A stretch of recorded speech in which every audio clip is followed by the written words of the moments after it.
चलिए दोस्तों, आज सीखेंगे हम फ्रिज में गैस को किस प्रकार से चार्ज किया जाता है और ये सीखेंगे कि गैस को चार्ज करते वक्त हमें किन किन टूल्स की आवश्यकता होगी और गैस चार्ज करते वक्त क्या क्या चीज़ की हमें सावधानियां बरतनी होगी।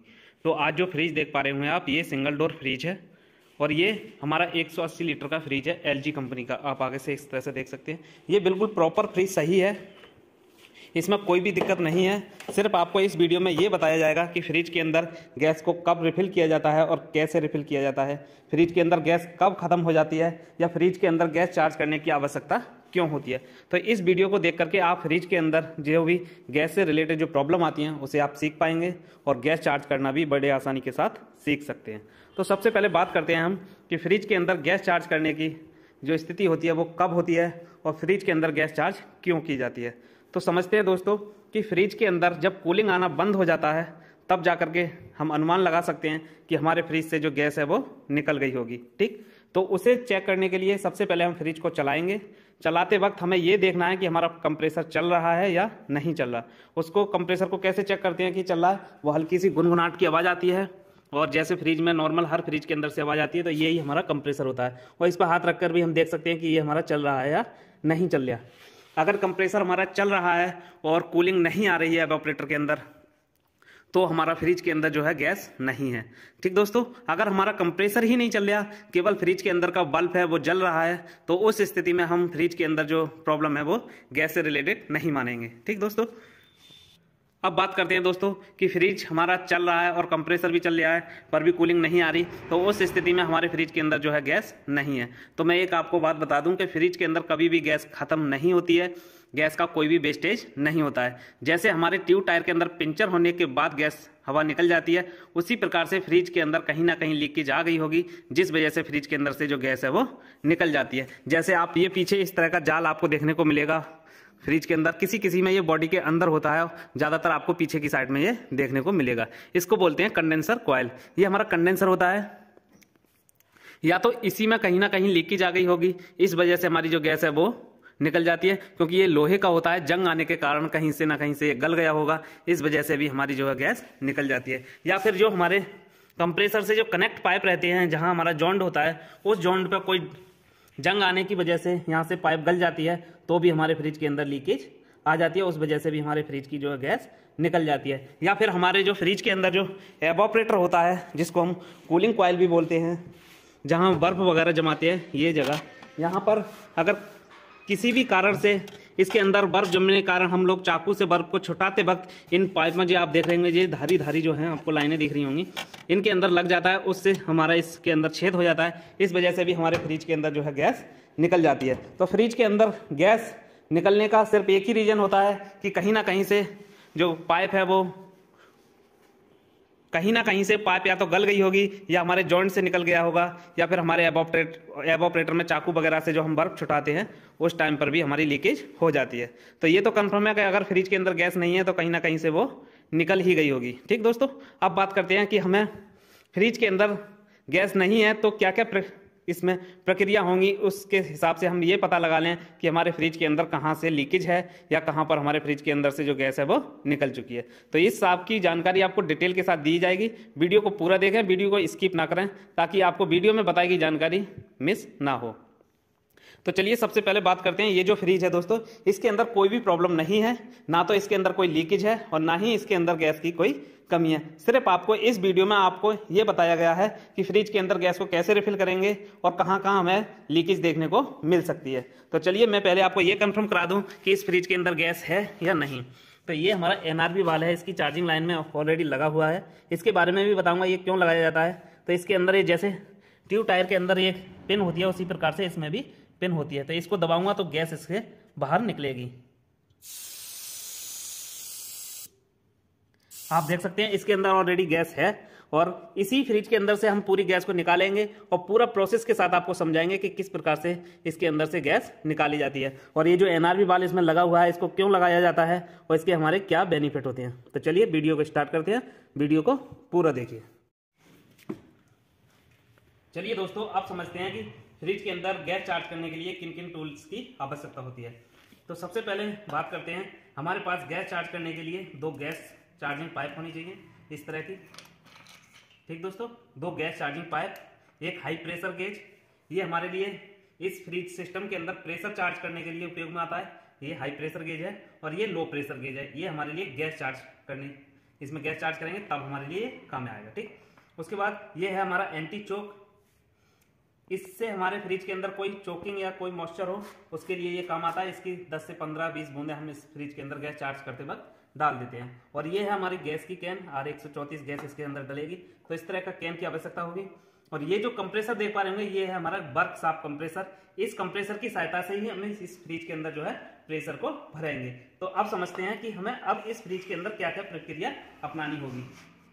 तो मान लीजिए आप किसी फ्रिज के पास गए या आपके सर्विस सेंटर पर या आपकी दुकान पर कोई फ्रिज आया और आप उसे चेक करने गए, तो जैसे ही आप इसका प्लग लगाएंगे फ्रिज का, जैसे ही आपने प्लग लगाया और इसका कंप्रेसर चलने लगा, अगर कंप्रेसर आपका चलने लगा और फ्रिज के अंदर कूलिंग नहीं आई, 5-10 मिनट के बाद आपने देखा कि फ्रिज के अंदर कोई भी कूलिंग नहीं आई, तो उसका मतलब है कि फ्रिज के अंदर से कहीं ना कहीं से लीकेज हो गई होगी, जिस वजह से फ्रिज के अंदर गैस नहीं है। ठीक, अब आपको ये पता लगाना है कि फ्रिज के अंदर से गैस कहां से निकली है और ये पता लगाना है कि ये क्या किस कारण वजह से हमारी फ्रिज के अंदर से गैस निकल गई है। या तो हमारी पाइप कहीं से लीकेज होगी, गल गई होगी, या फिर हमारे जॉइंट से कहीं लीकेज हो गई होगी, या फिर हमारे एवापोरेटर में चाकू वगैरह से हमने बर्फ छुटाई होगी, उस वजह से भी लीकेज हो जाती है।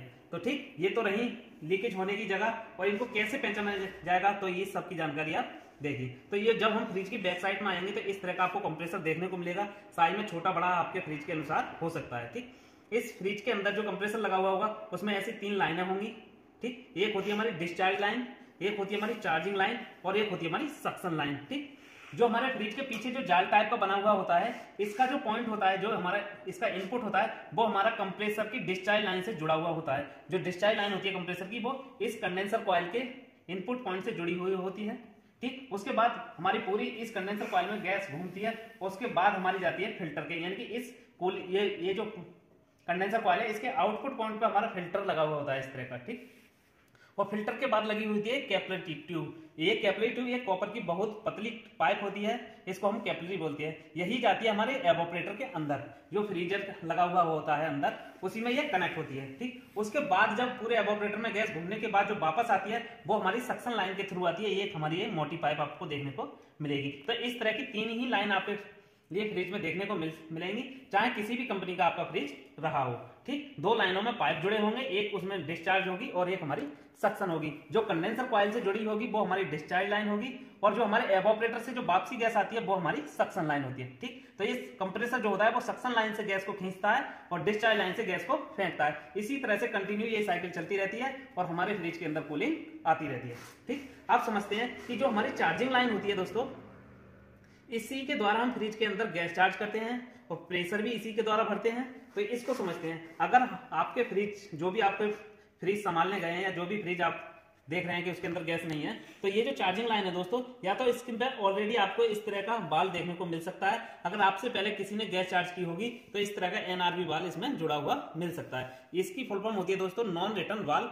इसके अंदर एक पिन लगी होती है, यानी कि अगर इस पिन को दबाएंगे तो इसके अंदर से जो है गैस निकलने लगेगी, और इस पिन को इस तरह छोड़ देंगे तो हमारी गैस वहीं रहेगी, यानी कि इधर से हमारी रिटर्न नहीं हो सकती, एक ही तरफ से इसमें से गैस जो है जा सकती है। ठीक, जैसे ट्यूब टायर में हवा भरते हैं उसी तरह से ये भी काम करती है। तो इसको बोलते हैं NRV वाल या पिन वाल। ठीक, अगर कंपनी के द्वारा उस फ्रिज में गैस चार्ज हुई है तो ये जो पिन वाल है ये आपको देखने को नहीं मिलेगा। यहाँ हमारी जो लाइन है वो इतनी सी बंद होगी और वहां हमारा वेल्डिंग लगा हुआ मिल सकता है हमको। तो ये बिल्कुल सील करके देती है कंपनी, और हमसे पहले किसी मिस्त्री ने भी अगर उसमें काम किया होगा तो ऐसा NRV वाल भी मिल सकता है, और वो भी सील भी मिल सकती है कि बहुत सारे टेक्नीशियन वहां भी वेल्डिंग मार देते हैं, जिसको पंचिंग बोलते हैं, पंचिंग करके वेल्डिंग कर देते हैं। तो सबसे पहले हमें आवश्यकता होगी कि हमें एक NRV वाल लगाना होगा फ्रिज के अंदर। इस तरह का NRV वाल को अगर यहाँ हमारी पंच है तो उसको पाइप को काट करके इस तरह से लगा करके इसका कॉपर वेल्डिंग मार देंगे। ठीक, कॉपर वेल्डिंग के लिए आपको गन की आवश्यकता होगी, वेल्डिंग गन और सेल्फ ब्यूटेन गैस का सिलेंडर। ठीक, उसके बाद हमें इस फ्रिज के अंदर प्रेशर को भरना होगा। तो प्रेशर कैसे भरेंगे दोस्तों, हमारे पास एक वर्क शाफ्ट कंप्रेसर होगा, तो एक चार्जिंग पाइप को हम इस तरह के जो NRV वाल होगा उसमें कनेक्ट करेंगे, जिधर हमारी चार्जिंग पाइप में ये पिन देखने को मिलेगी। इस तरह की जो पिन होगी उधर साइड से हम इस NRV वाल में इसको कनेक्ट कर देंगे, और इसके कनेक्ट करने के बाद इस तरह से हमने NRV में इसको कनेक्ट कर दिया। इस तरह से। अब हमें देखना है कि इस फ्रिज के अंदर लीकेज कहाँ है, तो सबसे पहले हमें क्या करना होगा, प्रेशर भरना होगा। तो लेंगे प्रेशर गेज और प्रेशर गेज के निचले वाले पॉइंट में इसको डायरेक्ट लगा देंगे इस तरह से। ठीक दोस्तों, इस तरह से हमने लगा दिया। ये देखना है कि जो हमने सिस्टम में पाइप कनेक्ट किया था वही पाइप हमने प्रेशर गेज के निचले वाले पॉइंट में डायरेक्ट जोड़ दिया है। ठीक, और जो प्रेशर गेज के हैंडल के सामने वाला जो पॉइंट है दोस्तों, इस पॉइंट में भी हम दूसरा पाइप को कनेक्ट करेंगे इस तरह से, और इस पाइप को हम कनेक्ट कर देंगे जो हमारा वर्क शाफ्ट कंप्रेसर है। ये भी हमारा एक फ्रिज का कंप्रेसर है। इस वर्क शाफ्ट कंप्रेसर के डिस्चार्ज लाइन में इस पाइप को इस तरह से कनेक्ट कर देंगे। ठीक दोस्तों, अब ये हमारा कंप्रेसर इस डिस्चार्ज लाइन से हवा फेंकेगा और हमारा इस मीटर गेज की सहायता से हमारी जो गैस है वो इस सिस्टम के अंदर चली जाएगी। तो इस सिस्टम के अंदर हम लगभग 150 psi का प्रेशर भर देंगे। 150 psi भरने के बाद हम इस सिस्टम को बंद कर देंगे। फिर जितने बार इसके जो जॉइंट हैं, जहां जहां ये पाइप कनेक्ट है, वहां वहां लगा करके हम शैम्पू या सर्फ का झाग लगाएंगे और फिर देखेंगे कि हमारी कहीं लीकेज है या ना। जैसे हम ट्यूब टायर में पानी डाल करके पिंचर को देखते हैं, उसी प्रकार से इसमें शैम्पू के पानी से हम इसमें चेक करते हैं। जहां पर शैम्पू वगैरह के झाग लगा करके देख लेंगे जितने बार हमारे जॉइंट है या फ्रिज के अंदर जो भी हमारा एवापोरेटर है वहां पर। और हम जो हमारे मीटर के अंदर जो प्रेशर है उसको भी मापते रहेंगे कि हमारा जो प्रेशर है वो कम होना नहीं चाहिए। तो चलिए मैं आपको इस कंप्रेसर को स्टार्ट करके दिखाता हूं और इसके अंदर प्रेशर किस तरह से भरा जाता है वो भी देख लीजिए। चलिए दोस्तों, अब हमें इसमें प्रेशर भरना स्टार्ट करते हैं। तो हमने जो वर्क शाफ्ट कंप्रेसर था उसका प्लग लगा दिया है और हम उसको स्टार्ट करते हैं।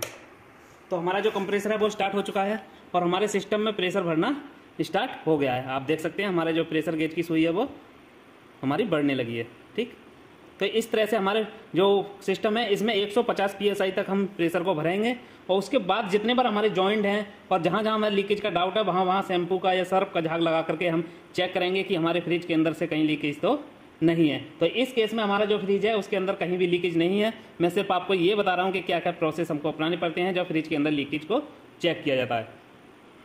तो हमारे सिस्टम के अंदर लगभग 100 psi के समथिंग प्रेशर भर चुका है और धीरे धीरे हमारा प्रेशर जो है आगे की तरफ बढ़ता जा रहा है। और जैसे ही हमारे प्रेशर 150 psi तक पहुंच जाएगा फिर हम अपने सिस्टम के अंदर जो है गैस की जो लीकेज है उसको पता लगा सकते हैं। अगर आपके पास सिंगल डोर फ्रिज है उसके अंदर आप 150 psi तक ही भरें, अन्यथा आपका जो एवापोरेटर है जो कूलिंग कॉइल है वो हमारा टेढ़ा हो जाएगा, उसका शेप यानी कि बिगड़ जाएगा। तो इसमें ज़्यादा प्रेशर ना भरें, इसमें सिर्फ 150 psi में ही आपको पता लग जाएगी कि कहाँ पर लीकेज है। तो आप देख सकते हो हमारा 150 psi के समथिंग प्रेशर पहुँचने ही वाला है और जैसे ही हमारा प्रेशर पहुँचेगा हम कंप्रेसर को बंद कर देंगे। ठीक, हमारा प्रेशर लगभग पूरा हो चुका है और हम जो है कंप्रेसर को बंद करते हैं। हमने कंप्रेसर को बंद कर दिया। अब कंप्रेसर को बंद करने के बाद हमारा मीटर गेज का जो हैंडल है उसको भी क्लोज कर देंगे और उसको टाइट कर देंगे जिससे हमारा प्रेशर जो है वो लीक ना हो। अब जैसे हमारा प्रेशर इसमें भर चुका है उसको हम याद कर लेंगे और उसको ध्यान से देख लीजिए कि हमारा प्रेशर भरते वक्त हमारी जो सुई है वो कहाँ पर थी। अब इसमें 10 मिनट या 15 मिनट के बाद या आप चेक कर रहे हैं जगह जगह पर शैम्पू वगैरह के झाग लगा करके, जैसे हमारे पाइप जुड़ी होती है फिल्टर पे, यहाँ कैपली जुड़ी होती है, यहाँ देख सकते हैं आप, जहाँ कंडेंसर कॉइल का आउटपुट जुड़ा हुआ है फिल्टर पे यहाँ देख सकते हैं, एनआरबी जहाँ जुड़ा है आपने यहाँ देख सकते हैं, डिस्चार्ज लाइन पर लगा करके देख सकते हैं, सक्शन लाइन पर लगा करके देख सकते हैं और एवापोरेटर में भी आप लगा करके देख सकते हैं कि हमारे फ्रिज के अंदर कहाँ लीकेज है। जहाँ भी लीकेज होगी वहाँ शैम्पू सर्फ का झाग लगाएंगे, आपको वहाँ बबल्स देखने को मिलेंगे और आप समझ जाएंगे कि यहीं से हमारी गैस निकल रही है। और एक और हमारी गैस पहचानने का, लीकेज ढूंढने का एक तरीका होता है कि जहां से भी अगर गैस निकली होगी वहां हमें ऑयल देखने को मिलेगा, हल्का फुल्का पाइप का ऑयल आ जाता है। तो ये भी हम पता लगा सकते हैं कि जहां से हमारा ऑयल आया है तो वहां पर भी हम चेक करेंगे एक बार, और वहां से जैसे ही हमें कोई लीकेज या देखेगी वहां तुरंत हम वेल्डिंग मारेंगे, यानी कि इसमें से प्रेशर निकालने के बाद जैसे ही हमको पता लगी कि यहाँ लीकेज है फिर हम अब इसका प्रेशर निकाल देंगे, फिर हमें इस पर कॉपर वेल्डिंग मार देना है। या फिर हमारे जाल में कहीं दो एक आध जगह या कहीं ज़्यादा डैमेज है हमारा जाल तो इस पूरे जाल को भी हम बदल सकते हैं। तो ऐसे ही पूरे फ्रिज का जो है काम, लीकेज ऐसे ही देखी जाती है और पूरे प्रक्रिया को ऐसे ही अपनाते हुए चलना है जैसे जैसे मैंने इस वीडियो में बताया। अन्यथा आपने अगर एक दो जगह लीकेज आपको मिली और वो पार्ट्स बिल्कुल आपको डैमेज लग रहा है या फिर ज़्यादा नहीं चल पाएगा तो उस पार्ट्स को ही बदल देना चाहिए। अगर कहीं कॉपर पाइप में कहीं लीकेज है तो उसको हम वेल्डिंग मार करके सही कर सकते हैं या फिर वहाँ छोटा मोटा पाइप का टुकड़ा लगा करके भी सही कर लेते हैं। तो जैसी सिचुएशन हो, जैसा माहौल, उस तरह से हम काम कर सकते हैं। लीकेज का पता लगा करके बिल्कुल लीकेज को बढ़िया करके जहां भी हमने वेल्डिंग लगाया है फिर से हम प्रेशर भर के चेक कर लेंगे कि दोबारा तो कोई लीकेज नहीं है। तो इस केस में हमारे में कहीं भी कोई लीकेज नहीं है। मैंने आपको बता दिया कि किस तरह से लीकेज चेक की जाती है। तो इस केस में हमारा जो मीटर है वो प्रॉपर जहां था वहीं पर है, किसी तरह की इसमें से प्रेशर का ड्रॉप नहीं हुआ है, यानी कि प्रेशर कम नहीं हुआ है। तो चलिए अब मैं आपको आगे की बात बताता हूँ कि ये तो हमने देख लिया कि हमारे फ्रिज के अंदर कहाँ लीकेज है कहाँ नहीं। जैसे ही हमको जहाँ लीकेज मिल गई फिर हम पूरा प्रेशर को निकाल देंगे बाहर, और प्रेशर को निकालने के बाद हमें वहाँ पर वेल्डिंग मार देना है। तो हम भी इसका भी प्रेशर हम निकाल देंगे।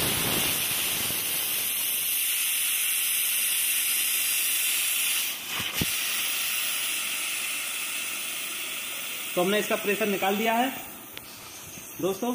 अब प्रेशर निकालने के बाद जहां भी हमें लीकेज देखी वो पूरे सिस्टम में, वहां पर हम क्या करेंगे, वेल्डिंग मारेंगे, और वेल्डिंग मार करके प्रॉपर तरीके से लीकेज को बंद कर देंगे। उसके बाद एक बार ऐसे ही प्रेशर चढ़ा करके दोबारा से चेक कर लेंगे कि हमारा वेल्डिंग है वो प्रॉपर लग चुका है। उसके बाद आएगा हमारा प्रोसेस दोस्तों कि हमें अब फ्रिज के अंदर क्या करना है, गैस चार्ज करना है, क्योंकि जो लीकेज थी वो हमने बंद कर दी। उसके बाद क्या करना है, हमको गैस चार्ज करना है। तो गैस चार्ज करने के लिए हमें क्या होगा, लो प्रेशर गेज का इस्तेमाल करना होगा।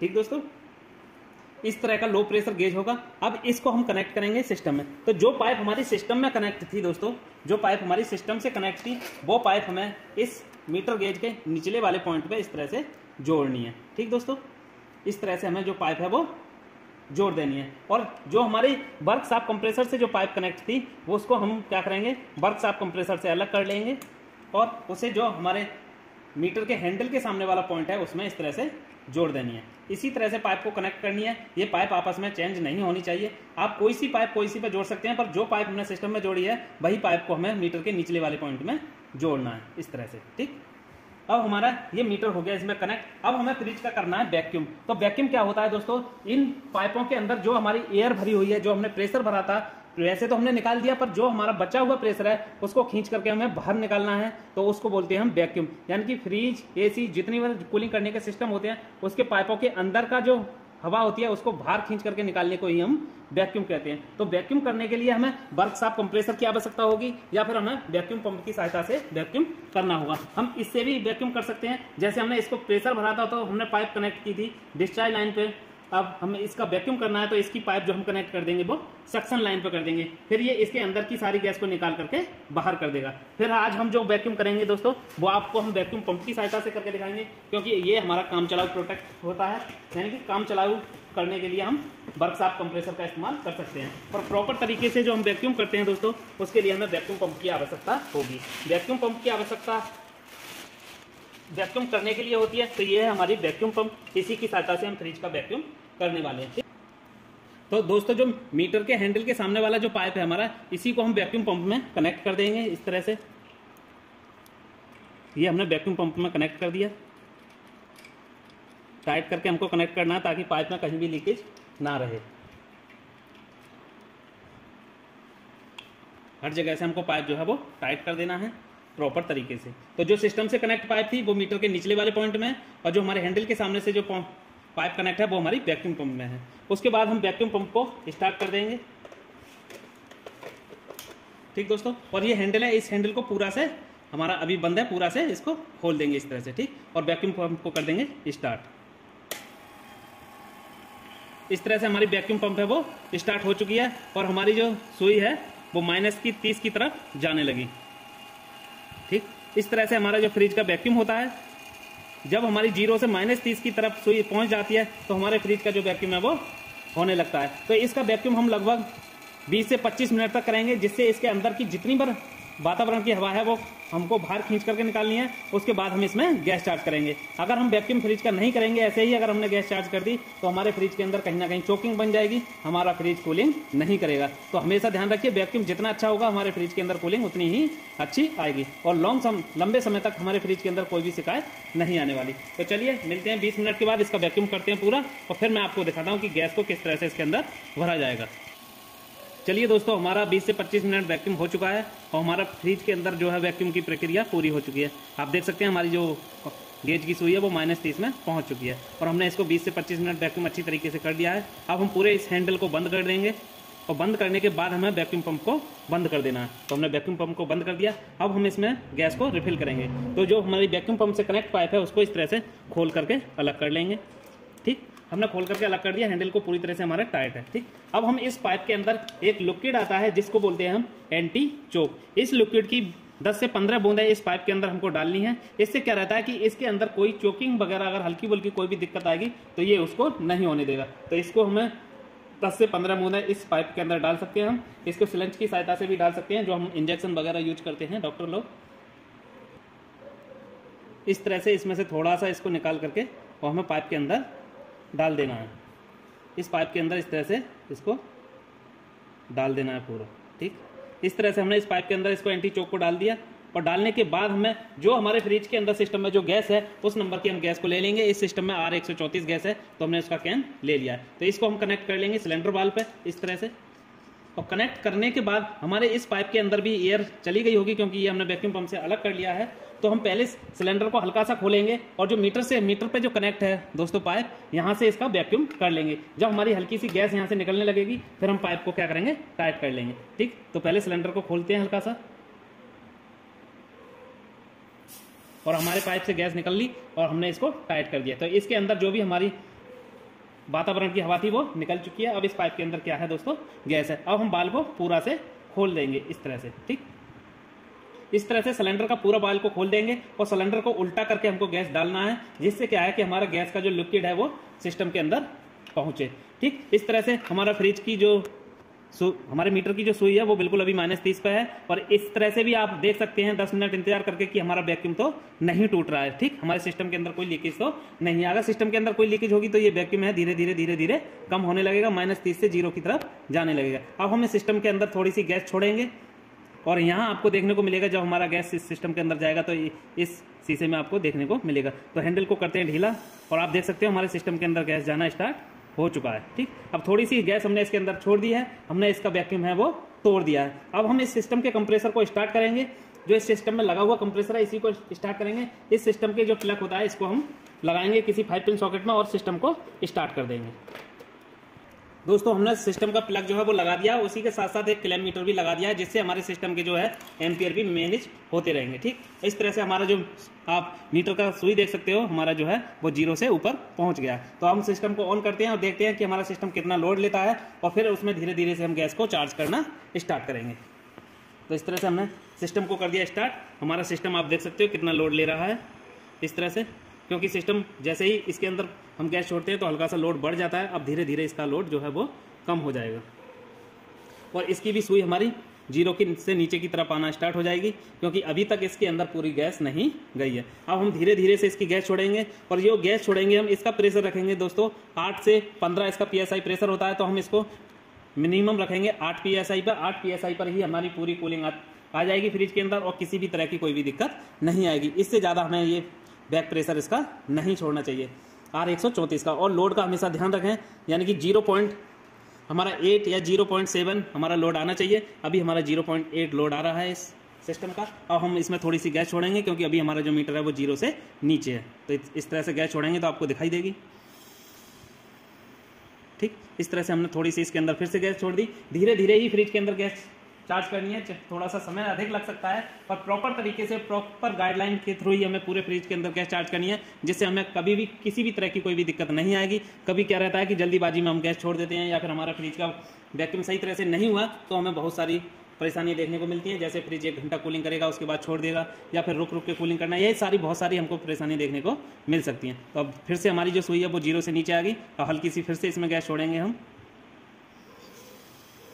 और फिर से हम बंद कर देंगे मीटर को। फिर से थोड़ी देर चलने के बाद जो है हमारा को पता लगेगा कि कितना PSI हमारे इस सिस्टम के अंदर गैस पहुंची है। ठीक दोस्त, इस तरह से धीरे धीरे ही करके हमें फ्रिज के अंदर गैस को छोड़ना है, जिससे आपका सिस्टम प्रॉपर तरीके से वर्क करेगा और आपको किसी भी तरह की कोई भी दिक्कत नहीं आएगी। तो इस वीडियो को देख करके आप फ्रिज के अंदर गैस चार्ज किस तरह से करते हैं, क्या क्या नियमों के पालन करने चाहिए, ये सारी जानकारी आपको मिल चुकी है। आपको गैस चार्ज करते वक्त किसी भी तरह की कोई भी दिक्कत आए या फिर आप आधा अधूरा काम सीखे हुए हैं या फिर आपको ऐसी कोई प्रॉब्लम है जो आपको नहीं समझ में आ रही है, तो ये सब की जानकारी आप हमारे दिए गए नंबर पर कॉल करके भी पूछ सकते हैं और व्हाट्सएप पर भी पूछ सकते हैं। किसी भी तरह की कोई भी दिक्कत नहीं आएगी। जब भी आप कॉल करोगे आपकी कॉल रिसीव की जाएगी और आपकी समस्या का समाधान किया जाएगा। ठीक, जो नए टेक्नीशियन है उनको खास करके मैं आपको बता दूं कि आप किसी भी तरह की कोई भी दिक्कत ना लें। हमारा जो यूट्यूब पर चैनल है बहुत सारी टेक्निकल वीडियो आपको देखने को मिलेंगी और किसी भी चीज़ में कोई भी डाउट हो तो बेझिझक कॉल करके आप अपने डाउट का सॉल्यूशन ले सकते हो। जितनी हमसे और हेल्प हो पाएगी हम उतनी हेल्प आपकी करने को हमेशा तैयार है। तो अगर आप नए लोग हैं या आप एसी फ्रिज वॉशिंग मशीन का काम सीखना चाहते हैं और 100% प्रैक्टिकल के साथ काम सीखना चाहते हैं तो हमारा जो इंस्टीट्यूट है, उसमें आकर के हम 100% प्रैक्टिकल के साथ कोर्सेज सिखाते हैं। अगर आपको सीखना है तो दिए गए नंबर पर आप कोर्स की जानकारी भी ले सकते हैं, और वीडियो के माध्यम से भी आप बहुत कुछ सीख सकते हैं।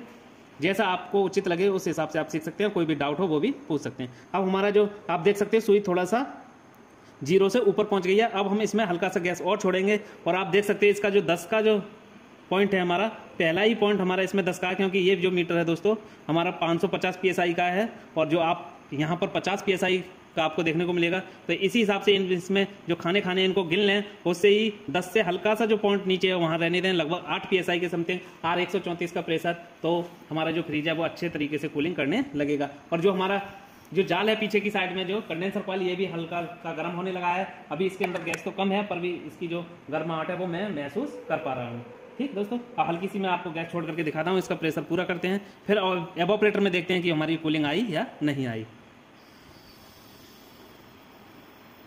इस तरह से थोड़ी सी गैस मैंने छोड़ दी, और आपको देख रहा होगा हमारी सुई है अब काफ़ी ऊपर पहुंच चुकी है, लगभग 10 PSI पर ये हमारी सुई है जो पहुंच चुकी है। अब हम इसमें इससे ज़्यादा गैस नहीं छोड़ेंगे। अगर सुई हमारी फिर से वापस आती है हल्की कम, तो हम इसके अंदर गैस छोड़ सकते हैं, अन्यथा हम गैस इसके अंदर नहीं छोड़ेंगे। और जो हमारा कंडेंसर कॉइल है उस पर हाथ लगा करके भी देख सकते हैं कि हमारा कंडेंसर कॉइल कितना गर्म होने लगा है। जब हमारा कंडेंसर कॉइल गर्म होने लगे तो हमें ये कंफर्म हो जाता है कि हमारा जो कूलिंग है वो प्रॉपर तरीके से काम करने लगा है। अगर आप गैस चार्ज कर रहे हैं और आपकी सुई बार बार जीरो से नीचे की तरफ ही जा रही है, बार बार जितना आप गैस छोड़ते जा रहे हैं और सुई हमारी 0 से ऊपर नहीं जा रही है, तो हम समझ सकते हैं कि हमारे फ्रिज के अंदर का जो वैक्यूम है वो अच्छी तरीके से नहीं हुआ, हमारा सिस्टम कहीं ना कहीं चोक है। तो चोक सिस्टम को किस तरह से खोलते हैं उसको किसी नेक्स्ट वीडियो में दिखाएंगे हम। अभी आप ये देखिए कि गैस को किस तरह से भरते हैं। जो भी आपका डाउट हो आप कमेंट बॉक्स में बता सकते हैं, और जिस भी टॉपिक पर आपको वीडियो चाहिए वो भी हमको पूरी कोशिश करेंगे कि पूरी डिटेल के साथ वीडियो को बनाया जाए। तो अभी इसके अंदर पूरा लगभग 8 PSI के समथिंग इसमें गैस पहुंच चुका है, और हमारे फ्रिज का जो पीछे का जो जाल है जिसको हम कंडेंसर कॉइल बोलते हैं, ये भी हमारा गर्म होने लगा है। तो हमारे फ्रिज के अंदर कूलिंग आ रही होगी, और हमारे फ्रिज का आप लोड देख सकते हो 0.9 हमारा लोड आ रहा है। इसको अगर पूरा देखा जाए तो यानी कि 1.3 हमारा लोड ले रहा है, क्योंकि अभी हम इसके अंदर गैस को चार्ज कर रहे हैं। अगर हमारा लोड इससे इस तरह का लगभग 0.9 है, 0.8 आ रहा है, तो किसी भी तरह की कोई भी दिक्कत नहीं है, क्योंकि इस फ्रिज के अंदर 53 नंबर कंप्रेसर लगा हुआ है। बहुत से लोग कहेंगे कि ये इतना लोड जो है इसका ज़्यादा है, तो इसके अंदर 200 से 250 लीटर के फ्रिज का कंप्रेसर है, जो कि आप देख सकते हैं MA 53 नंबर है। इस वजह से इसका जो लोड है वो ज़्यादा है। तो किसी भी तरह की कोई भी दिक्कत ना लें। और जो हमारे नॉर्मल फ्रिज होते हैं 180 से 190 लीटर के, वो 0.7 0.8 तक लोड आराम से लेते हैं, इसमें किसी भी तरह की कोई भी दिक्कत नहीं है। तो हमारे फ्रिज का जो कंडेंसर कॉइल है वो अच्छा खासा गर्म होने लगा है, और किसी भी कोई चीज़ की दिक्कत नहीं है। और हमारे फ्रिज के अंदर कूलिंग भी आ गई होगी, और मैं आपको दिखाता हूँ कि हमारे फ्रिज के अंदर कूलिंग आई या नहीं आई। तो चलिए एवोपरेटर की तरफ चलते हैं और देखते हैं कि उसके अंदर क्या हमको देखने को मिलेगा। चलिए दोस्तों, अब आपको दिखाते हैं कि एवोपरेटर के अंदर कितनी कूलिंग आई और किस तरह की हमारी साउंड सुनने को मिलती है। तो हमारे फ्रिज के अंदर ऑलरेडी बल्ब हमारा जल रहा है, और जो एवोपरेटर की सनसनाहट है इससे ही हम अंदाजा लगा लेते हैं कि हमारे फ्रिज के अंदर प्रॉपर तरीके से कूलिंग आ रही है या नहीं। तो एवोपरेटर की सनसनाहट आ रही है, और पूरी तरीके से एवोपरेटर जो है वो ठंडा हो चुका है। मैं महसूस कर पा रहा हूँ कि हमारा एवोपरेटर है वो काफ़ी ठंडा हो चुका है, और हमारा जो सिस्टम है पूरी अच्छी तरीके से कार्य कर रहा है। तो इसमें किसी भी तरह की कोई भी प्रॉब्लम नहीं आने वाली, क्योंकि इसका जो वैक्यूम है वो भी हमने परफेक्ट तरीके से और वैक्यूम पंप की सहायता से किया है, और जिससे हमारा चोकिंग आने का कोई भी चांस नहीं बनता है। एक बार को हम वर्कशॉप कंप्रेसर से अगर वैक्यूम कर देते हैं तो हो सकता है कि अभी कभार किसी रेयर केस में हमारी चोकिंग की प्रॉब्लम देखने को मिल सकती है। तो इस वीडियो को देख करके आप बड़ी आसानी के साथ फ्रिज में गैस आप देख सकते हैं हमारा जो बैक प्रेशर है वो भी 10 से लगभग हल्का सा कम है इस, और लगभग 8 के समथिंग इसका बैक प्रेशर है, और पूरी तरीके से हमारा सिस्टम है वो कार्य करने लगा। अब हमारा जो सिस्टम है वहां से जो हमारा NRB वाल है वहां से हम पाइप को खोल देंगे। ठीक, इस तरह से हमने पाइप को खोल दिया है, और इसका एक इसके ऊपर का इस तरह का कैप होता है, इसको भी टाइट कर देंगे। तो इसमें जो पिन लगा हुआ है इसकी वजह से अंदर से हमारी कोई भी गैस अब बाहर नहीं आएगी। तो इस तरह से इसका जो कैप है उसको लगा करके कंप्लीट करते हैं, और हमारा जो प्रॉपर तरीके से जो सिस्टम है वो कार्य करने लगा। ठीक, तो इस वीडियो को देख करके आप बहुत कुछ सीख पाए होंगे, मैं आशा करता हूं। ऐसी ही टेक्निकल वीडियो देखने के लिए हमारे चैनल पर बने रहें, और मिलते हैं किसी नेक्स्ट वीडियो में। तब तक के लिए जय हिंद, जय भारत।